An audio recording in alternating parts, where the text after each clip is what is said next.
Hello, this is the infamous Guy. Welcome. This subject is about Jews of Arabia. Warning: the contents of this channel you are about to listen to reveals a crucial secret of your life.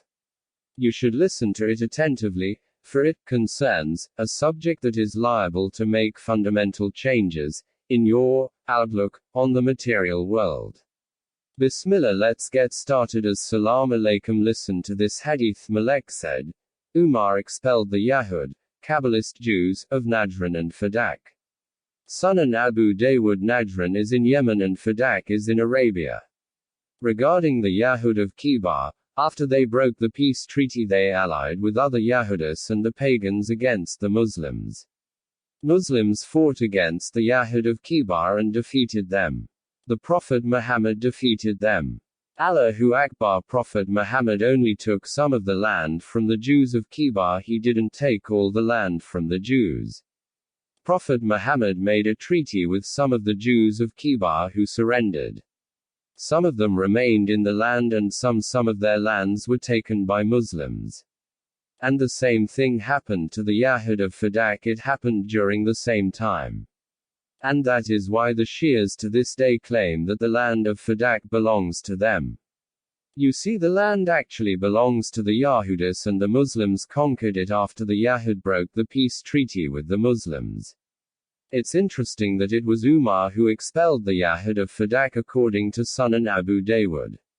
In the book The Life of Muhammad al-Wagedi, it is the oldest existing history book of Islam. The Book of Wars, chapter Raid of Khybar, it says, the people of Natu were the most violent of the Yahudis, and the people of Najd were also among them. The Messenger of Allah Pbuh defeated them. Source: The Life of Muhammad al-Wagedi. The Book of Wars, chapter Raid of Khybar. Now do you understand why there is a fake conflict between 12 Imami Shias and the Saudis, even though they're actually all working together? Not only is Iran allied with the Saudi kingdom, they are also allied with the Abbasids, the government of Oman, who are admittedly Kawari. The Abbasids are the actual historical Kawari. The Yahud of Iran or the Yahud of Khybar and the Kofra of Najd working together once again, just like in the past. It says in the Bible, what has been is what will be, and what has been done is what will be done, and there is nothing new under the sun. Bible Ecclesiastes 1:9. Listen to this warning from a Shia book. Imam Ali al-Rida said, among those who claim to love us Ahlul Bayt, there are those whose deception is greater for our followers than even that of Dajjal. I said, why is son of the messenger of Allah? He said, because they ally with our enemies and are enemies of our allies. When this takes place, truth and lies will be mixed and people will get confused and won't be able to tell the difference between a true believer and a munafiq. Fake Muslim. Imam Reza is the grandson of Imam Jafar al-Sadiq, the teacher of Imam Abu Hanifa.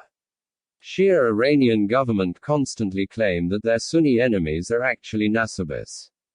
The Shia Iranian Kof accuse the Mujahideen in Afghanistan and Iraq of being the enemies of Ahlul Bayt. And yet the Iranian Shia ally with the actual provable historical enemies of Ali and the Ahlul Bayt.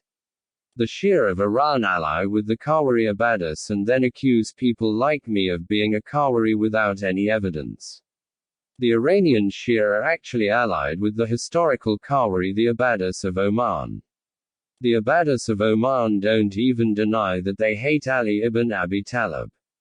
The people who control Oman government, these people the Abbadis, they don't even deny that they hate Ali ibn Abi Talib.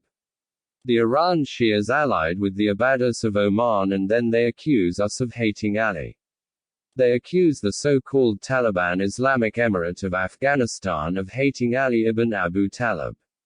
They accused Zarqawi and Osama bin Laden of hating Ali. Even though there is absolutely no evidence they hate Ali ibn Abi Talib. The Abbadis actually admit that they hate Ali ibn Abi Talib. In their own narration in their own book it says, they ally with our enemies and our enemies of our allies. I am an ally, I am a supporter of Ali ibn Abi Talib, or Hussein ibn Ali, or Hassan ibn Ali, yet according to the Shias I am a bad person and I am a Nasabi and I am their enemy. For example, the Mujahideen in Iraq, many of them actually named their operations after Ali ibn Abi Talib. When the Mujahideen in Iraq were carrying out attacks against America, they were naming them after Ali ibn Abi Talib. Yet the Shia say no. Shia say you have to cooperate with America against Sunnis because Sunnis are Nasabis. Who are the real enemies of Ahlul Bayt?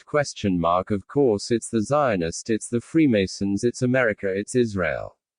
And yet the Shias ally with them against the Sunnis. They even allied with Qawari Saudi Kingdom, and then they accuse me of being Wahhabis. And this is exactly what Imam Ali al-Rida was warning about according to their own Shia books. You see, we are the ones who are actually following Imam Ali al-Rida and Jafar al-Sadiq. I'm not saying Imam in the way that the Shias say, so I'm saying Imam like the way we say Imam Tabari or Imam Abu Hanifa or Imam Bukhari. We are on the same side as Imam Ali al-Rida in the same way as Shia claim. We are the ones who actually are on the same side as Ali al-Rida. Not the 12 Imami Rafida. You see, the 12 Imam Shias, they use the symbol of the Dajjal.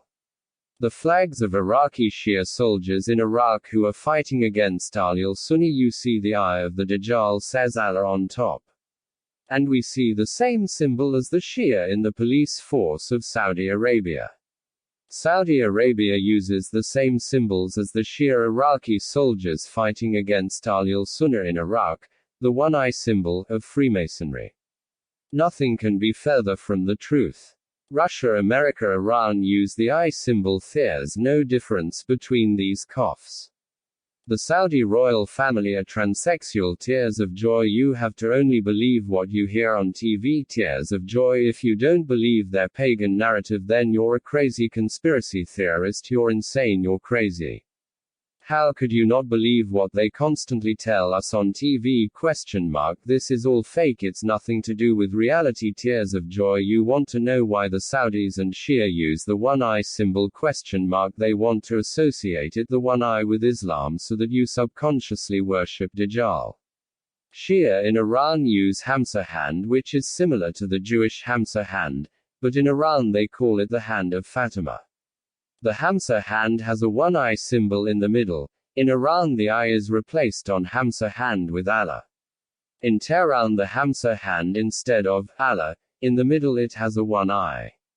The Shia in Tehran are subliminally associating the one eye with Allah. Two cities with two different styles of Hamsa hand in Iran. What subconsciously goes into your mind is that Allah is one-eyed.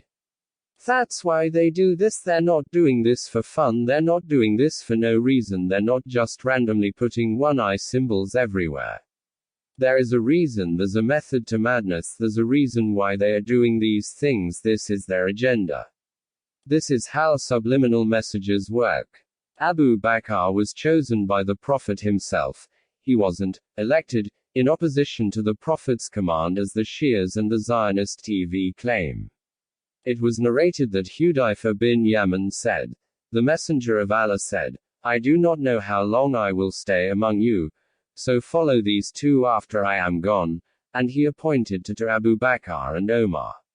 Source: Ibn Majah. Sunan Tirmizi. Read History of Shia and Sunni Division according Ibn Asakir. It clearly says in History of Tabari the Shia sect was created by a group of Kabbalist Yahudis. These Kabbalist Yahudi Shia pretended to support Ali, but secretly they were betraying Ali, until Ali clocked on. Eventually he turned against them. And it was the same people that murdered Caliph Uthman. These same Yahudis were the founders of Shi'ism. They were the first Shia sect. Ali didn't belong to a different sect than Abu Bakr, Uthman and Umar. They all belonged to one sect, never had any sectarian differences. Abu Bakr, Umar, Uthman, Ali, they all belonged to one sect. The sectarian differences didn't begin over the caliphate of Ali and Abu Bakr or anything like that. This first sect created were known as the Sabia, were also known as Shia or Rafidi. They were crypto-Jews. In the earliest Sunni history books, Saif ibn Umar mentions this. His books are censored. Ali expelled the leaders of Shia to Iraq. Remember, Shiism started in Yemen, not Iran. The Sabariya set off without Ali's permission, which caused Ali to leave in haste and set off on their tracks to foil any plan they might be making. He had stayed in al-Basra a while. History of Tabari Volume 17. Every disinformation agent on the internet, such as David Icke, they all tell the same lie: how Shias and Sunnis were divided. You see, it wasn't really a division amongst Muslims, it's that the Shia created a sect, it's not that the Muslims divided into two different groups. That's why the Shia are a small minority. They're only about 10% because these were the Yahud of the Middle East who decided, instead of admitting to being Jewish, they decided to stab the Muslims in the back. And yet they want us to hate those honest Jews instead. And many of these fake scholars on the internet, they claim on TV, on the internet, they want us to hate the honest Jews, the anti-Zionist Jews. The Samaritans read about them, they are censored. They accuse the anti-Zionist Jews living in Iran who refused to go to Israel. They're accusing them of being Dajjal's followers. And they refuse to expose the crypto Jews. They don't even mention this narrative that is in the history of Tabari and the history of Damascus by Ibn Asakir. They don't even refute it. They don't even want to know about this. They act like Sunni and Shia were just divided into Sunni and Shia. It wasn't really a political difference, it was a religious difference. It was the Kabbalist Jews who created their own fake version of Islam. After they failed to deceive our Prophet and make him say the things that they wanted him to say, they decided to go ahead and just make their own fake versions of Islam. So they created the Kawari and the Sabiyya, and the founder of the Sabiyya was the same person, Abdullah ibn Saba. The same person who founded Shi'ism, the first sect of the Shia, also founded the Kawari. Now you know why the Shia Abbadis and the Saudi Iranian Shia all work together. The Shia refuse to call the Kawari Kawari, they call us Nasabis instead because they are the historical Kawari. They call us our Sunni brothers, then they accuse the Sunnis of being Kawari and Nasabis without any evidence. I don't follow Muhammad Abdul Wahhab the Sufi, and yet they call me a Wahhabi. We got some Salafis who do respect Muhammad ibn Abdul Wahhab, they also respect Ali ibn Abi Talib, and the Shia call them Nasabis. Even though they support Ali and Hussein. The Shia refuse to call the Yazidis Nasabis. The Yazidis of Iraq admit they hate the family of the Prophet. The Yazidis are openly satanic religion, the Shias are allied with them, and they defend them politically in their speeches. The Shia say Yazidis are good people. The Yazidis literally worship Satan and hate the family of the Prophet Muhammad. The Yazidis are the descendants of Mu'awiyah. In Iraq they refer to the Sunnis as Yazidis, and yet the Shia actually are allied with the Yazidis. As-salamu alaykum.